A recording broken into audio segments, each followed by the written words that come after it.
चलिए बच्चों, आज हम लोग पढ़ेंगे सलाइवरी ग्लैंड के बारे में। तो सलाइवरी ग्लैंड क्या है इसको समझते हैं।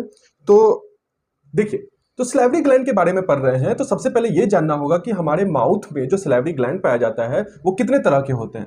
तो सबसे पहले ये समझेंगे कि ये 3 तरह के होते हैं। कौन कौन? तो पहला होता है हमारा पैरोटिड ग्लैंड्स। क्या होता है? Parotid glands. दूसरा होता है सबमैंडिबुलर ग्लैंड, इसको कहते हैं। और तीसरा होता है हमारा कौन सा? सबलिंगुअल ग्लैंड्स, इसको कहते हैं। तो ये 3 ग्लैंड्स हमारे माउथ में पाए जाते हैं। अब समझना है, तो हमारा पैरोटिड ग्लैंड, सबमैंडिबुलर ग्लैंड और सबलिंगुअल ग्लैंड जो होते हैं ये क्या करते हैं? सलाइवा उत्पन्न करते हैं। क्या निकालते हैं? सलाइवा। सलाइवा मतलब लार।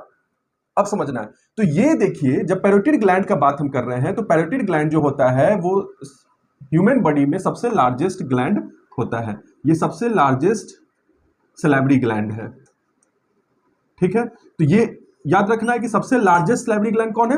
Parotid gland. और ये कहां होता है? जो हमारा ईयर होता है उसके जस्ट आगे पाया जाता है। कहां पाया जाता है? ईयर के जस्ट आगे।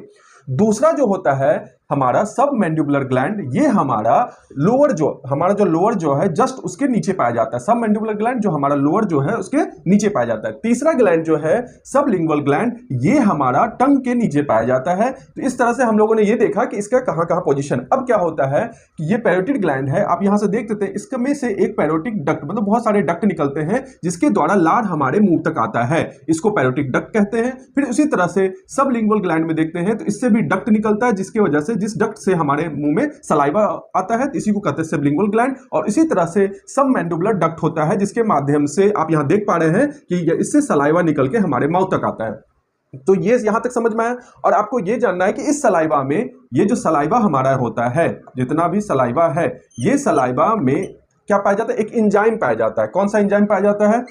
तो ये भी यहां से क्वेश्चन भी आता है कि सलाइवा में जो एंजाइम पाया जाता है उसको हम लोग एमाइलेज कहते हैं। क्या कहते हैं? एमाइलेज। तो ये याद रखना है कि इससे जितने भी हमारा सलाइवा रिलीज हो रहा है हमारे माउथ में, उसमें एक एंजाइम पाया जाता है जिसका नाम क्या होता है? एमाइलेज। अब ये एमाइलेज काम क्या करता है? यही वो एमाइलेज है जो फूड को ब्रेक डाउन करने, मतलब फूड को पचाने में मदद करता है। जब ये फूड यहाँ पे, यही एंजाइम मिल, जब सलाइवा रहता है तो वो फूड के साथ मिल करके जब ये स्टोमक में जाता है तो ये पाचन में काम करता है। और इसका क्या काम है? किस चीज को ब्रेक डाउन करने का? स्टार्च को ब्रेक डाउन करता है। ये किसको ब्रेक डाउन करता है? स्टार्च को ब्रेक डाउन करता है। तो यहां तक आपको समझने में कोई दिक्कत नहीं। अब चलिए इस चीज को थोड़ा और समझते हैं। तो यहां तक है। अब ये सलाइवा क्या करता है? अब सलाइवा का क्या काम है? सलाइवा हमारे बॉडी में या हमारे माउथ में क्या करने का काम करता है? ये हमारे माउथ को प्रोटेक्ट करता है। सलाइवा अगर नहीं हो तो हमारा माउथ बहुत सारी बीमारियों से ग्रसित हो जाएगा। तो ये सलाइवा ही है जो हमारे माउथ को प्रोटेक्ट करता है। मतलब हमारे माउथ में जम्स नहीं लगने देने का काम जो होता है, जम्स को रोकने का काम जो होता है, वो यही सलाइवा हमारा लार करता है। इसी के वजह से इसके में पाए जाने वाले प्रोटीन एंड मिनरल्स की वजह से, सलाइवा में प्रोटीन और मिनरल्स पाया जाता है, उसी की वजह से हमारा दांत जो होता है उसमें कैविटी नहीं लगने देता है, दांत को सड़ने नहीं देता है और हमारे इनामेल को प्रोटेक्ट करके रखता है। हम बैड स्मेल जो आता है उसको भी कम, यही सलाइवा है जो बैड स्मेल भी नहीं आने देता है माउथ में। तो इसके बहुत सारे काम है। और दूसरा फंक्शन क्या है? जब हम कोई भी खाना खाते हैं, कोई भी फूड लेते हैं, तो उसको ये गीला करता है और उसको इजीली क्या करता है? इस हमारे फूड पाइप से उसको स्टोमक तक ले जाने में मदद करता है। अगर ये सलाइवा ना हो तो हमारा माउथ ड्राई होगा और फूड इजिली वे में नीचे नहीं जा पाएगा। और हमारे माउथ को और हमारे फूड पाइप को, हमारे माउथ को हो गए, फिर हमारे फूड पाइप को ये गीला रखता है ये हमेशा। तो इसके बहुत सारे काम है। अब ये जानना है कि इस सलाइवा में, तो यहां तक आपको कोई दिक्कत समझने में? तो हम लोग यहां तक देख चुके हैं कि कौन कौन से एंजाइम पाए जाते हैं, सलाइवा का क्या वर्क होता है। अब हम समझते हैं कि ये कितना रिलीज होता है। तो एक नॉर्मल ह्यूमन, जो एडल्ट ह्यूमन होता है, एडल्ट ह्यूमन में ये सब क्वेश्चन आते हैं। एडल्ट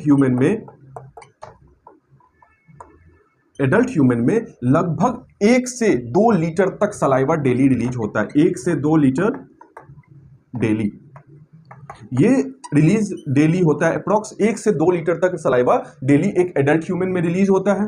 दूसरा, आप ये जान के, अगर इसको हम पूरे लाइफ टाइम का बात करें कि पूरे लाइफ टाइम कितना सलाइवा रिलीज होता है अप्रॉक्स, तो लाइफ टाइम जो होता है, पूरे लाइफ टाइम का बात किया जाए तो अप्रॉक्स रिलीज होता है 23,000 लीटर। कितना रिलीज होता है? 23,000 लीटर। इतना सलाइवा रिलीज होता है। तो यहां तक आपको समझने में कोई दिक्कत नहीं। तो ये हमारा इस तरह से सलाइवा का फंक्शंस हो गया कि किस तरह से ये काम करता है। और हम लोग को ये जानना है कि सलाइवा में होता है, सलाइवा में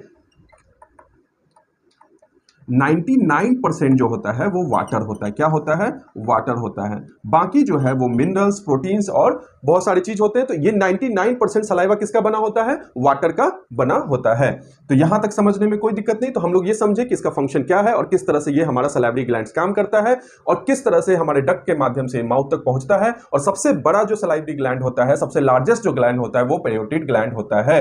ये सबसे बड़ा होता है ग्लैंड। उसके बाद हम देख रहे हैं कि सबलिंगुअल डक्ट कहां होता है, सबलिंगुअल ग्लैंड कहां पाया जाता है? ये टंग के नीचे पाया जाता है। सब मैंडिबुलर ग्लैंड कहां पाया जाता है? तो ये हमारे लोअर जॉ के नीचे पाया जाता है। सलाइवा में कौन से एंजाइम्स होते हैं? तो एमाइलेज होता है और ये इसका काम क्या होता है? फूड में स्टार्च को पचाने का काम ये करता है। और इसी तरह से इसी सलाइवा की वजह से हम कहते हैं कि हमारा माउथ में ही डाइजेशन स्टार्ट होता है। तो यहां तक आप लोग को समझने में कोई दिक्कत नहीं। और ये दूसरा है कि एडल्ट ह्यूमन में 1 से 2 लीटर डेली सलाइवा रिलीज करता है।